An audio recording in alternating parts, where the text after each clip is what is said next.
और स्वामी विवेकानंद जैसा व्यक्ति गुरु गोविंद सिंह जैसे तेजमय पुरुष के बारे में कहे तो कितना तेजपूर्ण होगा।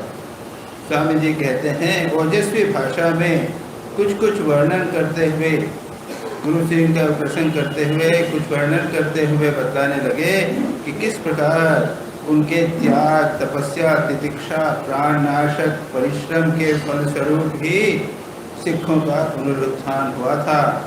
उन्होंने किस प्रकार मुसलमान धर्म के दीक्षित लोगों को भी सिख धर्म में दीक्षा दी थी और उन्हें हिंदू बनाकर सिख जाति में मिला लिया था।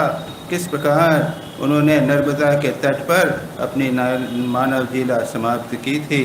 गुरु गोविंद सिंह द्वारा सिख दीक्षित जनों में उस समय कैसी महान शक्ति का संचार हुआ था, उसका उल्लेख स्वामी जी ने सिख जातियों में प्रचलित एक दोहे से कहा था। और दोहा है, ये गुरु गोविंद सिंह का है, 1.25 लाख से एक लड़ाऊं तब गुरु गोविंद सिंह कहलाऊं। यानी मेरा एक एक जो शिष्य है वो 1.25 लाख के बराबर। तो उनके स्वामी जी ने ये किया। गुरु गोविंद सिंह जो 10 गुरु हैं उनमें से अंतिम हैं और उनका बहुत अधिक महत्व है। वैसे तो पहले जो है गुरु नानक देव हैं, उनका महत्व है, उसके भी कुछ कुछ बाद में हैं, कुछ तो थोड़े से ही हैं, छोटे से ही हैं, ऐसा कुछ ज़्यादा नहीं है। लेकिन गुरु गोविंद सिंह का महत्व सबसे अधिक है। और 10वें उसमें क्या है कि औरंगजेब के समय उनका जन्म हुआ था। उस समय औरंगजेब से समय रहा था और औरंगजेब जो था वो अत्यंत कट्टर, और उस ज़माने में हिंदू मुसलमान और सिखों के बीच में अत्यंत तनाव और मारकाट होती थी। औरंगजेब बहुत सारे हत्या किया करता था। तो उनके पिता थे नवे गुरु तेग बहादुर, और तेग बहादुर को औरंगजेब ने मार डाला। 9 वर्ष की उम्र में उनको गुरु बनाया गया था। गुरु गोविंद सिंह को उनके पिता ने ही 9 वर्ष की उम्र में गुरु बना दिया, क्योंकि उसके बाद उनकी तो मृत्यु हो गई थी। सारा जीवन युद्ध में बीता। अगर उनकी आप जीवनी देखें तो 8-10 युद्धों का तो वर्णन है। सारा जीवन उनका छोटे मोटे युद्धों में बीता है। और उनके 4 पुत्र थे। 2 पुत्र युद्ध में मारे गए थे और 2 पुत्र को जानते हैं ना, उनको औरंगजेब ने दीवार के अंदर चिनवा दिया।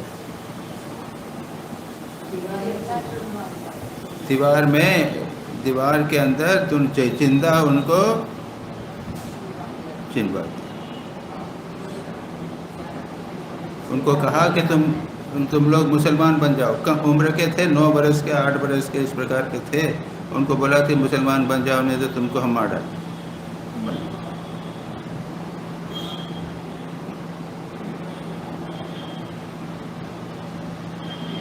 गुरु गोविंद सिंह का जन्म हुआ था पटना में, और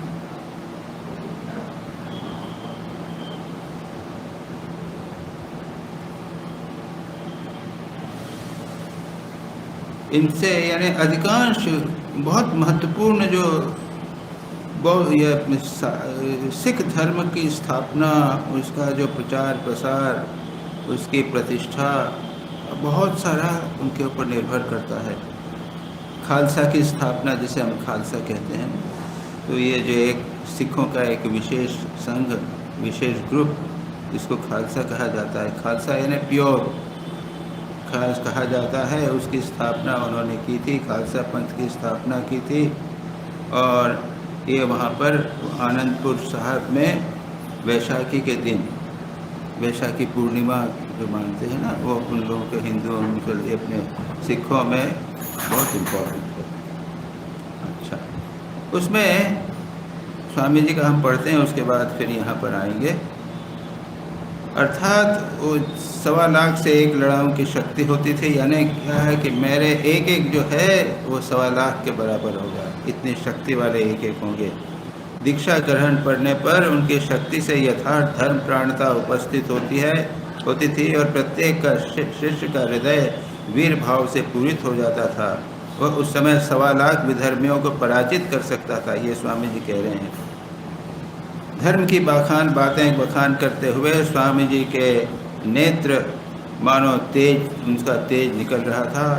श्रोतागण निस्तब्ध होकर स्वामी जी के मुख की ओर टकटकी लगाकर देखने लगे थे। सच पूछा जाए तो गुरु गोविंद जैसी सिंह जी के लोग को स्वामी जी जैसा और कौन होगा जो उनको उसको अच्छी तरह समझ सके। स्वामी जी तो एक वीर तेजस्वी उसके प्रतीक थे। जिस समय उसके बाद में ये शिष्य जो है, श्रोतागण स्तब्ध होकर स्वामी जी को एक टकी लगाकर देखने लगे। स्वामी जी का अद्भुत उत्साह और शक्ति, जिस विषय का प्रसंग करते उसी में तन्मय हो जाते थे। यह अनुमान होता था मानो उसी विषय को अन्य सब विषयों से बड़ा हो समझ रहे हैं। ये तो स्वामी विवेकानंद का भी था, ठाकुर का भी था। जिस विषय के साथ बात चर्चा करते थे उसके साथ में वो एक हो जाते थे, उसी भाव के साथ एक हो जाते थे। कुछ देर बाद शिष्य ने कहा, महाराज, गुरु गोविंद सिंह ने हिंदी और मुसलमान दोनों को अपने धर्म में दीक्षित करके एक ही उद्देश्य पर चलाया। यह बड़ी अद्भुत घटना, यानी हिंदू और मुसलमान दोनों को उन्होंने सिखों में लिया है। भारत के इतिहास में दूसरा दृष्टांत नहीं मिलता।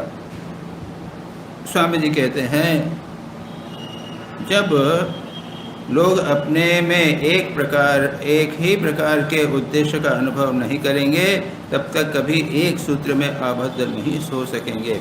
ये तो स्वामी विवेकानंद का एक महत्वपूर्ण उद्देश्य है। एक ही आदर्श सबके सामने होना चाहिए। कोई भी पॉलिटिकल पार्टी भी होवे तो राष्ट्र का उत्थान, राष्ट्र का निर्माण, इस प्रकार का एक आदर्श अगर न होवे तो कभी राष्ट्र महान नहीं हो सकता।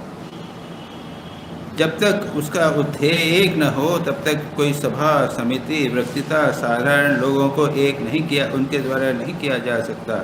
गुरु गोविंद सिंह ने उस समय क्या हिंदू क्या मुसलमान सभी को समझा दिया था कि वे सब लोग ऐसे घोर अत्याचार और अविचार के राज्य में बस रहे।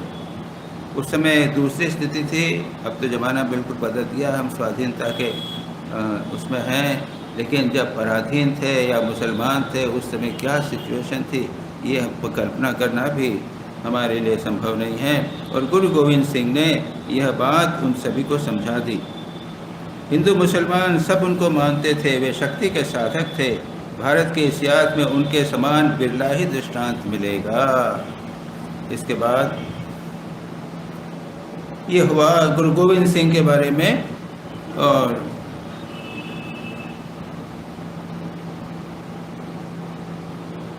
ये सिख शब्द सिंह ये सब जो हैं गुरु गोविंद सिंह का है। और उसके 5 क मालूम है ना? क्या है? कृपाण का केश, कंधा, कृपाण और कड़ा और एक और कत्था। ये 5 जो हैं ये सबके होना चाहिए। मुंडन नहीं करना। सभी जाति और व्यवसाय के लोगों ने उन्हें स्वीकार किया था। ये 10वां ग्रंथ जो है वो गुरु गोविंद सिंह से संबंधित है। सारा का सारा सबसे महत्वपूर्ण सिख धर्म का है ये 10वां ग्रंथ है। और युद्ध को स्वीकार किया उन्होंने, लेकिन ये कहा था कि ये लास्ट रिसोर्ट, यानी समस्याओं को समाधान करने के लिए दूसरे उपाय कर लेने चाहिए। यदि वो करने के बाद में अगर हम नहीं कर सकें तो बात दूसरी, उसके बाद में अगर दूसरे उपाय नहीं कर सकें तो युद्ध करना चाहिए, उसके सिवा नहीं। तो ये गुरु गोविंद सिंह के बारे में है।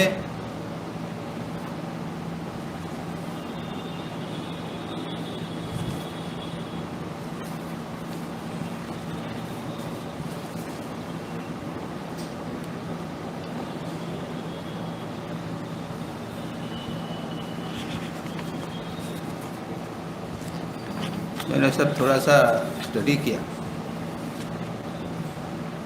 थोड़ा सा देख लिया उनको, गुरु शिवेंद्र सिंह के बारे में। हाँ, मैंने अपना एक सिख मित्र भी थे, उनके साथ बैठ के थोड़ा सा किया। ये उनका नाम जो है, बचपन का नाम गोविंद दास था, और वो एक योद्धा थे, कवि थे, दार्शनिक थे, और 9 वर्ष की उम्र में 1675 में वो सिख गुरु के गुरु यानी हेड बने थे। गुरु तेग बहादुर को जब मार डाला गया गुरु औरंगजेब ने, उनके 4 शिष्य थे, एक गुरु पुत्र थे जो हमने बात कही। उन्होंने ये सिख जो है, इनको जो एक योद्धा इस प्रकार से बनाने का उनका मुख्य खालसा की प्रतिष्ठा, यह उनको है। 5 क की बात है, 10म ग्रंथ भी उनसे संबंधित है, और उसके साथ में प्रार्थनाएं, खालसा के जो रस्म इत्यादि, वो सब उन्हीं के द्वारा प्रारंभ हुए हैं, जो आजकल हम प्राप्त करते हैं। ये तेग बहादुर के पुत्र भी थे। उनकी माता का नाम था माता गुजरी, और पटना में 22 दिसंबर 1666 में उनका जन्म हुआ था, और उसके बाद में उनका नाम था गोविंद दास, और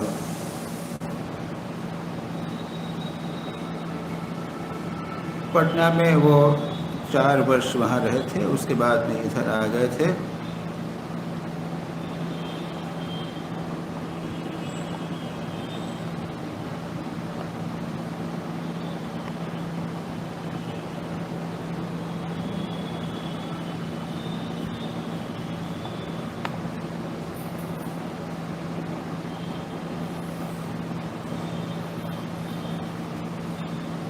अठारह 1899 में गुरु ने सब सिखों को आनंदपुर साहिब में बैसाखी के समय बुलाया, और उस समय उन्होंने कहा कि कौन अपने जीवन देने के लिए तैयार हो। पंच प्यारे जिसको कहते हैं, जो आता था तो उनको वो अंदर पर्दे के नीचे ले जाते थे, और उसके बाद में एक तलवार उनको ले के आते थे जिसमें खून लगा हुआ था। मतलब ये है कि उनको उन्होंने मार डाला। 5 गए, 5 लोगों, उसके बाद में पाँचों को वापस लेके आए, वापस आ गए। वो लोग जीवित थे, वो सब दिखा रहे थे, वो देखना चाहते थे कि कौन अपने आप का त्याग बलिदान कर सकता है। पंच प्यारे।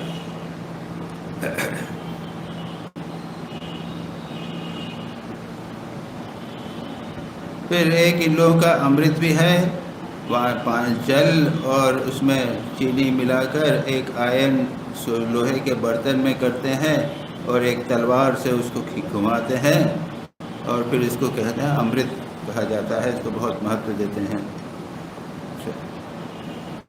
उसके बाद में नया नाम ये सिंह जो है, गुरु गोविंद सिंह ने ही दिया, पहले नहीं था।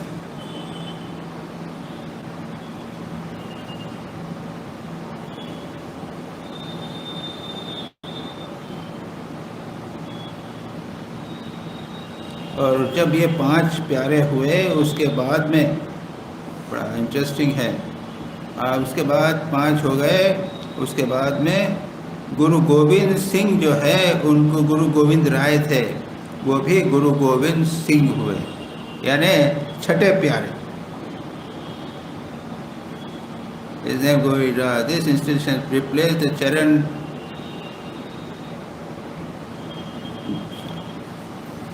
के बाद ये केश कंघा इत्यादि हो गया।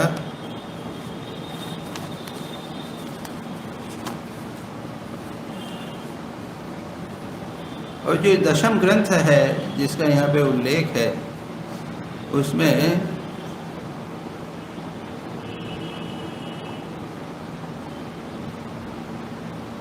कुछ समस्याएं हैं।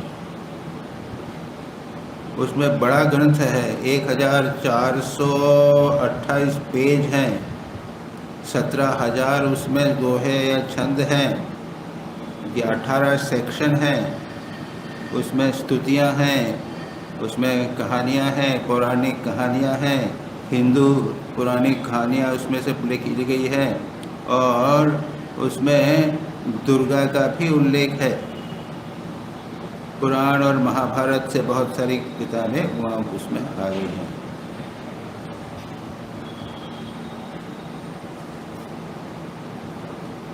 तो इतना इसके संबंध में बोलना चाहिए, ठीक हो जाएगा। थोड़ा सा हमने गुरु गोविंद सिंह के बारे में और थोड़ा सा सिख धर्म के बारे में इसको हमने समझा। अब स्वामी जी रात का समय है, शिष्य के साथ बैठे हुए हैं और सिद्धाई के विषय में प्रसंग चला। अब दूसरा विषय प्रारंभ होता है। गुरु गोविंद सिंह के बारे में जो प्रसंग था ये हमने कर लिया है। अब सिद्धाई के बारे में बात कर रहे हैं। कोई बात चली हुई है, साइकिक पावर्स जिसे कहते हैं ना, तो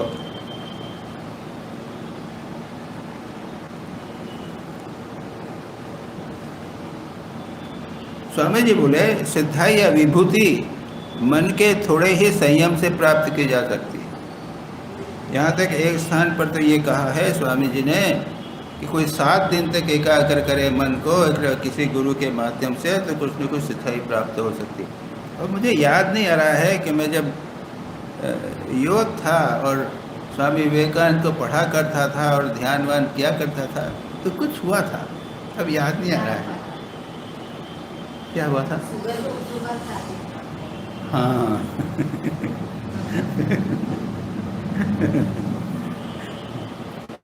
मैं खुद ही भूल गया।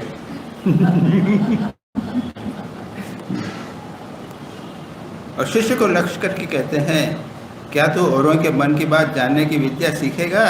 5 दिन में तुझे सिखा सकता हूँ। इससे उपकार क्या होगा?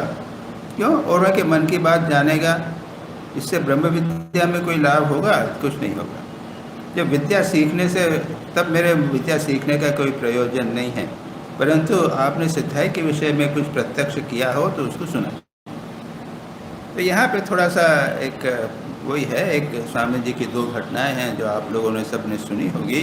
स्वामी जी ने कहा कि हिमालय में गए थे एक बार, तो वहाँ पर देखा कि ढोल वगैरह बज रहा है, और स्वामी जी गए वहाँ पे, क्या हुआ था, कहा कि एक देवता चढ़ गया है एक आदमी के ऊपर और बहुत भीड़ हो गई है। देखा कि एक लंबे बाल वाले एक आदमी पहाड़ी को दिखाकर कहा इसके ऊपर भूत चढ़ गया है। फिर क्या किया उन्होंने, एक कुल्हाड़ी को लाल गर्म किया, तो गर्म करके उसको छुआ तो कुछ नहीं हुआ, उसके बाल भी नहीं जले और वैसा के वैसा ही रहा। और फिर उसको फिर कहा, फिर लोग स्वामी जी को बोलने लगे, क्योंकि सन्यासी थे स्वामी जी, इसको आप भावभूत उतार दी थी। स्वामी जी ने देखा कि ये क्या है, तब तक वो थोड़ा ठंडा हो गया था, तो लाल नहीं था, काला था। स्वामी जी ने हाथ लगाया, बाप रे। और उनके बाद कहते हैं कि स्वामी जी के बहुत दिनों तक जलता रहा है इतना, लेकिन उसको कुछ पता ही नहीं चला। तब स्वामी जी कहते हैं उसके बाद में उन्होंने क्या किया, क्या करूं, जलन के मारे व्याकुल हो रहा था, तो भी मैंने मनुष्य के सिर पर हाथ रखा, कुछ देर तक जप किया। 8-10 मिनट तक स्वामी जी ने उसके सिर पर हाथ रख के जप किया। आश्चर्य यह है कि 10-12 मिनट में वो बिल्कुल ठीक हो गया। गांव लोगों की मेरी प्रति भक्ति का क्या ठिकाना, तो मुझे भगवान समझ। ये तो यानी स्वामी विवेकानंद जैसा व्यक्ति किसी के अगर सिर के ऊपर हाथ रख देवे तो प्रभाव होगा नहीं क्या? स्वामी जी कोई सामान्य तो महापुरुष है नहीं, उसकी सारी सिद्धि विद्धि सब जो हैं, सारी बाधाएं दूर हो जाएगी। अंत में कुछ ने कहकर घर वाले के साथ झोपड़ी पर लौट गया। कुछ समझ में नहीं आया। रात के 12 बजे होंगे। हाथ से जलन के मारन घटना का खेल वही जलती हुई कुल्हाड़ी से मनुष्य का शरीर दग जला नहीं, ये सोचकर चिंता कर। मैं जरा से गिली मैंने सूख ठंडी हो रही, उसमें हाथ लगाया था तो मेरा हाथ जल गया था और उसको कुछ भी नहीं हुआ। तो स्वामी जी कुछ कहते हैं, there are more things in heaven and in earth than dreamed of in your philosophy. ये कोई क्रिश्चियन स्क्रिप्चर से है। पृथ्वी और स्वर्ग में ऐसी अनेक घटनाएं हैं जिनका संधान दर्शन शास्त्रों में स्वप्न में भी नहीं मिलता। उसके बाद में और भी एक घटना की बात स्वामी जी करते हैं।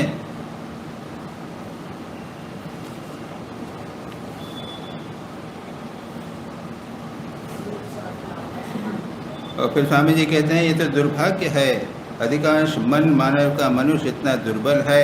गृहस्थों की बात क्या कहना, साधु भी जो हैं 14 आने लोग, यानी रुपये में 14 आने लोग जो हैं, यानी 80% लोग जो हैं वो सिद्धाई की तरफ ही जाते हैं।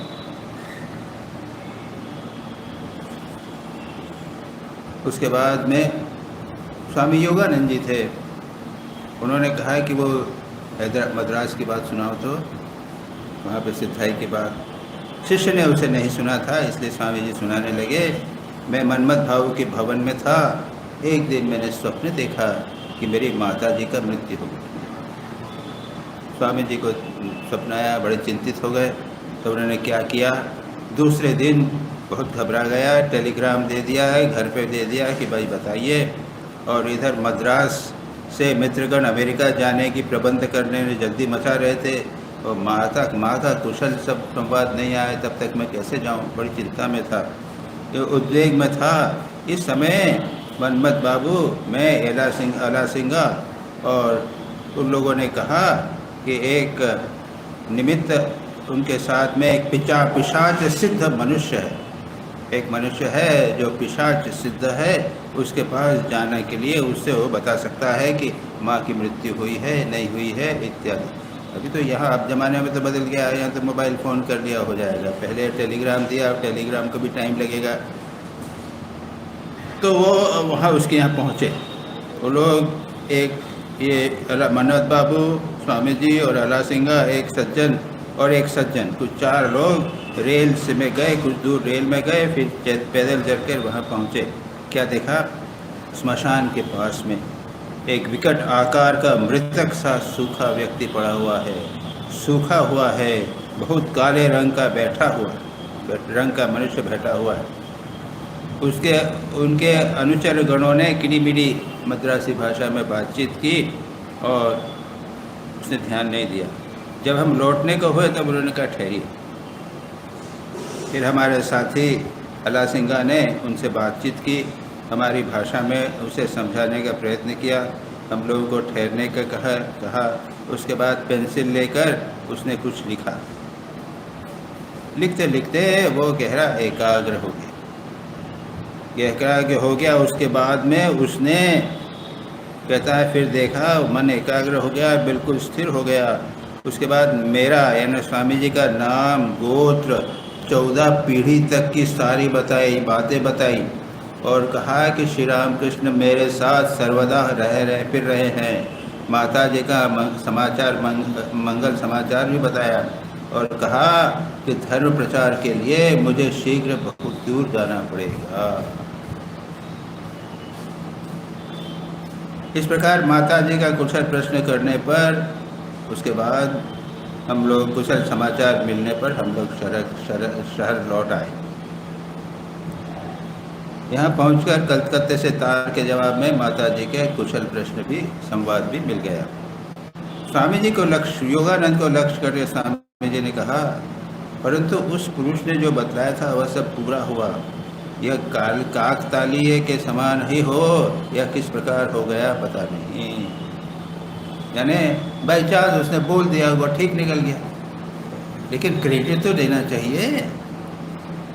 योगानंद जी कहा, पहले तुम इन बातों पर विश्वास नहीं करते थे, इसलिए तुम्हें यह दिखलाने की आवश्यकता हुई थी। स्वामी जी कहते हैं, मैं क्या बिना देखे भाले किसी पर विश्वास करता? स्वामी जी ने तो श्री रामकृष्ण पर भी विश्वास नहीं किया था। छोटी चीज़ों को उन्होंने टेस्ट किया था कि वह हाथ स्पर्श करते हैं तो पैसा रख के देखा है कि स्पर्श करने में जलता है कि नहीं जलता है, तो कपड़े के नीचे छिपा के रखा। और स्वामी जी ठाकुर जब बोल बैठे तो उनको लगा, तो स्वामी जी ने तो जरा सी बात को स्पर्श करके कहा था कि मैं बिना उसके स्वीकार नहीं करता।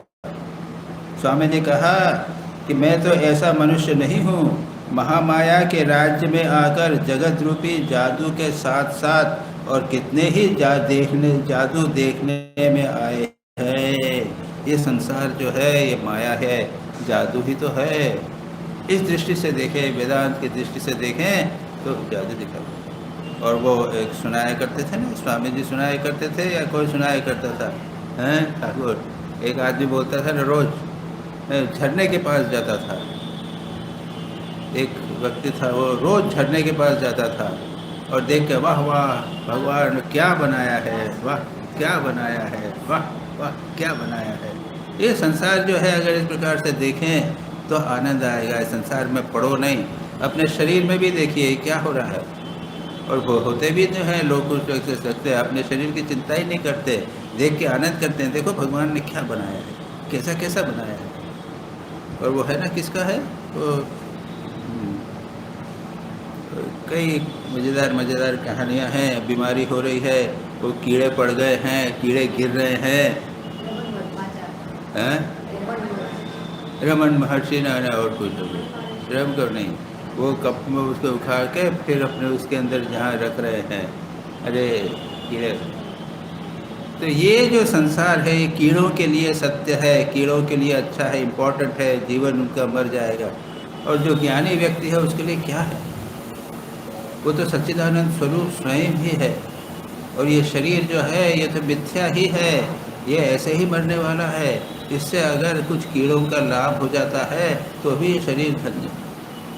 देखिए कैसे कैसे विचार, भाव, आदर्श। और यहीं पर उसकी थोड़ी सी बात कर रहे हैं। स्वामी जी कहते हैं कि महामाया के राज्य में आकर जगत रूपी जादू के साथ साथ और कितने ही जादू देखने में आए। माया माया, राम कहो अब राम कहो। आज कैसी फजूल की बातें हुई। भूत प्रेत की चिंता करने से लोग भूत प्रेत ही हो जाते हैं। और जो रात दिन जानकर या न जानकर कहते हैं मैं नित्य शुद्ध भुक्त मुक्त स्वभाव हूँ, वे ही ब्रह्मज्ञ हो जाते हैं। पवारी बाबा का दृष्टांत दे लीजिए। वो तो एक कोई भी जा रहा है उसको व्यक्तिगत, तो उसको चोर भी आया तो उसको भगवान देख रहे। तो ये दृष्टांत है, आदर्श है कि सर्वत्र भगवान है, हमारे भीतर भी भगवान है। ये शरीर जो है ये मिथ्या है, बाई जगत जो है वो मिथ्या है, बाकी सब जो है एक ही परमात्मा भगवान है। ये सब नित्य शुद्ध बुद्ध मुक्त आत्मा हो वह ब्रह्मज्ञ हो। चिदानंद रूप शिवोहम शिवोहम। ये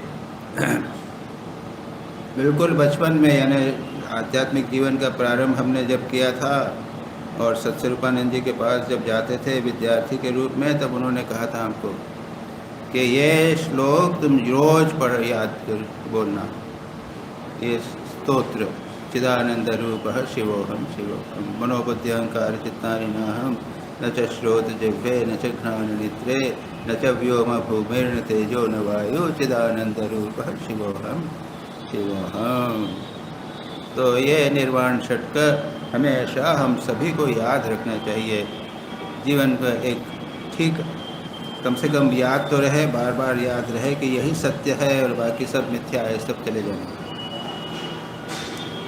यह कहकर स्वामी जी शिष्य को स्नेह से लक्ष्य करके बोले, इन सब व्यर्थ बातों में तिल मात्र भी ध्यान न दो, सदैव सत और असत का विचार करो। वही चिदानंद रूप है शिवोहम शिवोहम। आत्मा को प्रत्यक्ष करने के निमित्त प्राण प्रयत्न से यत्न करो। और हम सबों का परम सौभाग्य है कि ऑलमोस्ट सभी हम लोग रिटायर होकर आए हैं और हम लोग सारे संसार के झंझटों को हमने त्याग दिया है। मन लगाकर यथासंभव प्रयत्न करें कि अपने स्वरूप को जान लें, जो सत्य है उसको जान लें, असत जो है उसको निकाल दें। आत्मा का प्रत्यक्ष करके निमित्त प्राणपण करने से यत्न करो। ज्ञान, आत्मज्ञान से श्रेष्ठ और कुछ भी नहीं है, और जो कुछ है वह सब माया है। दुर्भाग्य यह है कि एक क्षण बात करते हैं, दूसरे ही क्षण जो है वो माया सत्य प्रतीत होने लग जाती है। और आजकल तो माया की माया बन रही है, ये यूट्यूब है और क्या क्या सब है, तो माया की माया कितनी है। वो जब सत्य सत्य सब असत्य जो है उसको ऐसा दिखाते हैं जैसे सत्य है। बड़ा भयानक है, बड़ा भयानक।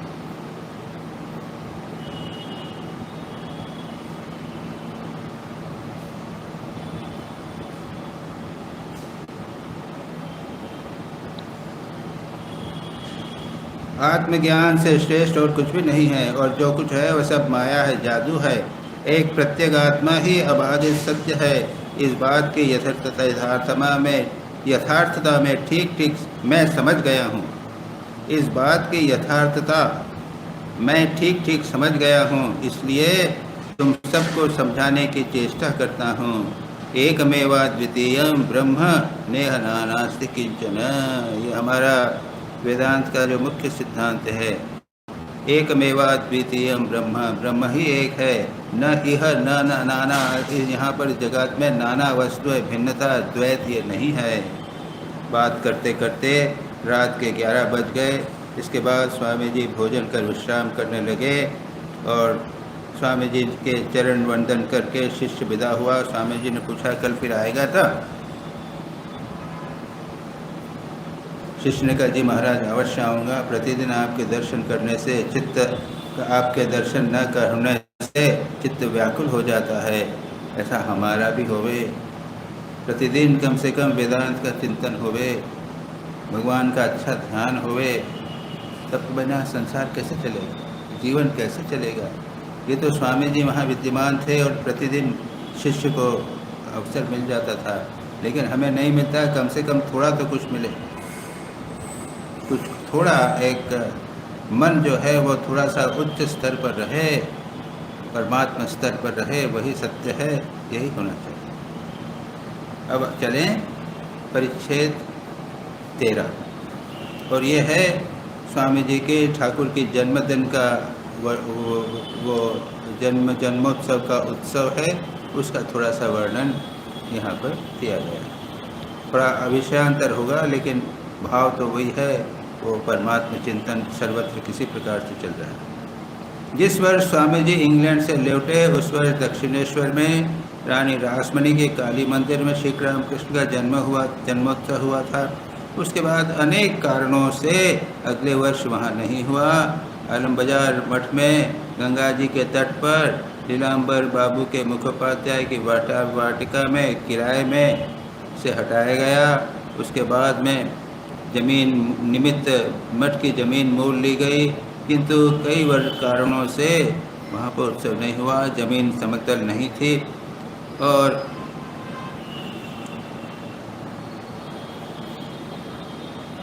एक बार नीलांबर बाबू की वाटिका में हुई थी और उसके बाद 2-1 दिन बाद श्री रामकृष्ण की छवि इत्यादि का प्रबंध करके शुभ मुहूर्त में नई जमीन भूमि पर पूजा हवन इत्यादि कर श्री रामकृष्ण की प्रतिष्ठा की गई। इस समय स्वामी जी नीलांबर बाबू की वाटिका में ठहरे थे। तिथि पूजा का बड़ा आयोजन उस समय हुआ, शुरू में नहीं हो पाए थे। पूजा गृह में उत्तम सामग्रियाँ पूर्ण थी। स्वामी जी उस दिन स्वयं सब चीज़ों को देख रहे थे। स्वामी जी ने इसके बाद में एक दूसरा उस दिन एक उत्सव हुआ था, एक दूसरा प्रसंग हुआ था, दूसरी घटना हुई थी और स्वामी जी ने कई लोगों को, कुछ शिष्यों को यज्ञोपवीत दिया। उस शिष्य को देखकर स्वामी जी ने पूछा, जनेब ले आए हो? तो कि हाँ ले आया हूँ मैं इनको, लेकिन इतने जनेऊ लाने का क्या कारण है मेरे समझ में नहीं आया। स्वामी जी कहते हैं प्रत्येक द्विजाति का ही उपनयन संस्कार में अधिकार है, स्वयं वेद इसका प्रमाण है। आज श्री रामकृष्ण की जन्म तिथि में जो लोग यहाँ आएंगे मैं उन सबको जनेऊ पहनाऊंगा। वे सब व्रात्य संस्कार से पतित हो गए हैं। शास्त्र कहता है कि प्रायश्चित करने से व्रात्यों का फिर उपनयन संस्कार में अधिकार हो जाता है। आज श्री गुरुदेव के शुभ जन्मतिथि पूजन है, उनके नाम से वे शुद्ध पवित्र हो जाएंगे, इसलिए आज उन उपस्थित भक्तगणों को जनेऊ पहनाना है, समझे। तो स्वामी जी ने ये किया था, 1-2 बार किया भी था, लेकिन उसके बाद में जहाँ तक मुझे जानकारी है रामकृष्ण मिशन में ये हुआ नहीं। रामकृष्ण मिशन में केवल जो 2 दीक्षाएं होती हैं, संन्यास दीक्षा होती है और होती है ब्रह्मचर्य दीक्षा। ब्रह्मचर्य की दीक्षा के समय जो ब्रह्मचारी दीक्षित होता है उसको, अगर उसको यज्ञोपवीत नहीं हो तो यज्ञोपवीत दिया जाता है, और वो जब तक संन्यास नहीं होता है तब तक उसके पास रहता है। उसके बाद संन्यास के समय तो सबकी आहुति हो जाती है, वो बात दूसरी बात होती है। लेकिन इसके अतिरिक्त समाज में, समाज के विभिन्न वर्गों को, जो ब्राह्मण नहीं हैं, जो द्विज नहीं हैं, उनको द्विज करने का जो कार्यक्रम स्वामी विवेकानंद चाहते थे, वो रामकृष्ण मिशन कई कारणों से समझ कर नहीं पड़ा। ये एक बड़ा महान कठिनाई का कार्य है, इतना आसान नहीं है। स्वामी जी ने कर लिया, कुछ दिनों लोगों को कर दिया, लेकिन सारे समाज में उसको स्वीकार करना, समाज ही स्वीकार नहीं करेगा। उसमें कई प्रकार के उनके शंकाएँ होंगी, कई प्रकार के आर्ग्यूमेंट्स होंगे, वो लोग उसका विरोध करेंगे। इसलिए यहाँ पर स्वामी जी ने कहा है, उसके बाद दूसरी है, इसके आगे हम देखते हैं, आपके आदेश से बहुत से जनेऊ लाया हूँ, पूजा के अंत में समागत भक्तों को आपके आज्ञा अनुसार पहना दूंगा इत्यादि का। उसके बाद में स्वामी जी वही बात कहते हैं, वो एक सामाजिक प्रश्न उठाया है यहाँ पे। इस कहते हैं कि हिंदू मात्र जो हैं वो एक दूसरे के भाई हैं। वो जो दुर्भाग्य है हिंदू धर्म में, वो जातिवाद और छुआछूत उस ज़माने में बहुत प्रबल था। पता नहीं आजकल क्या हो है।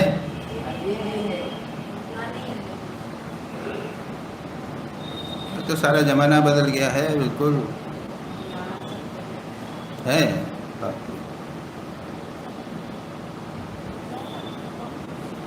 इसे मत छू